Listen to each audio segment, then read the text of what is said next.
آپ اللہ تعالیٰ کو یاد کرو گے، جس وقت آپ اس سے امید باندھو گے اس کی ملاقات کی، تو اللہ تعالیٰ سے جب محبت ہو جائے گی نا تو اللہ تعالیٰ کی پسند آپ کو عزیز ہو جائے گی.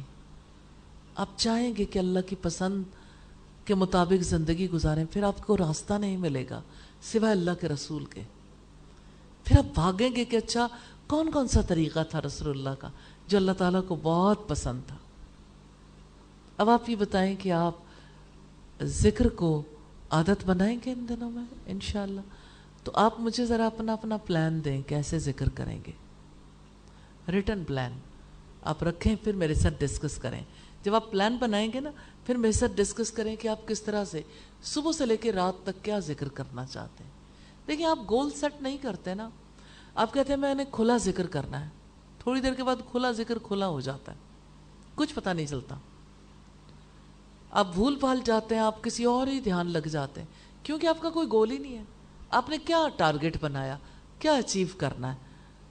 اب دیکھیں جیسے آپ فرض کریں کہ آپ کا ٹارگٹ یہ ہے کہ دن میں قرآن کی ایک منزل پڑھ لیں، تو آپ اس کے لیے ایفرٹ کرو گے. اس کی ایفرٹ ڈیفرنٹ ہوگی نا. ہو سکتا ہے آپ ایک ہی وقت میں پڑھ لیں، ہو سکتا ہے ایک ایک پارہ کر کے 5 نمازوں کے ساتھ پڑھ لیں، ہو سکتا ہے آپ کوئی اور وقت مقرر کر لیں، لیکن آپ کو یہ پتا ہے کہ یہ میرے دن کا ٹارگٹ ہے، میں نے اچیو کرنا ہے.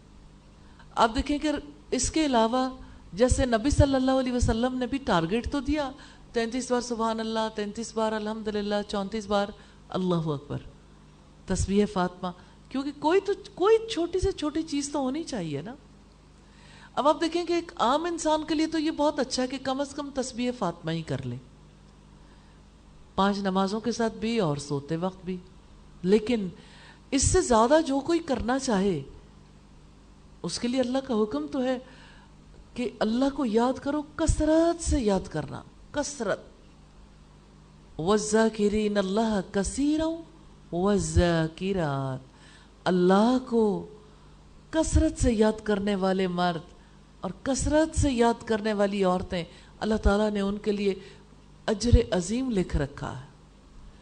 تو آپ اس کے لیے گول سیٹ کریں کہ میں نے سبحان اللہ والحمدللہ ولا الہ الا اللہ واللہ اکبر کتنی بار ایک دن میں پڑھنا ہے، کس وقت پہ کون سا ذکر کرنا ہے.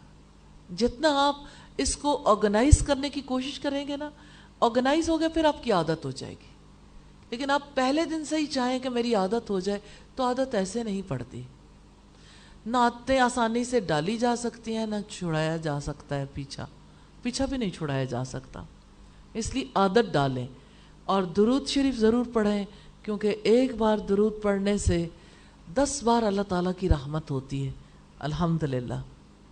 تو اللہ پاک نے اس لیے شرط قرار دیا نبی صلی اللہ علیہ وسلم کے اسوہ حسنہ کو اپنے لیے زندگی کا نمونہ بنانے کے لیے کہ اللہ کی پسند کا جتنا زیادہ دل احساس کرے گا اتنا ہی نبی صلی اللہ علیہ وسلم کی طرف توجہ ہوگی. پھر آپ دیکھیے کہ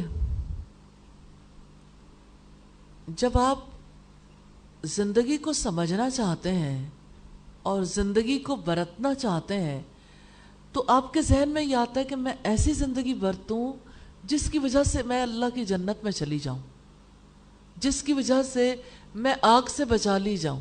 تو اب یہ بھی بہت بڑا موٹیویشنل فیکٹر ہے، جس کی وجہ سے آپ ایسے کام کرنا چاہیں گے جو یعنی مستند ہے، سٹیمپڈ ہے کہ یہ کام ایسے ہیں جس پہ اللہ تعالیٰ راضی ہے. تو آپ وہ سٹیمپڈ اعمال جو ہے ان کو انجام دینے کے لیے رسول اللہ صلی اللہ علیہ وسلم کی حیات کو پڑھیں گے.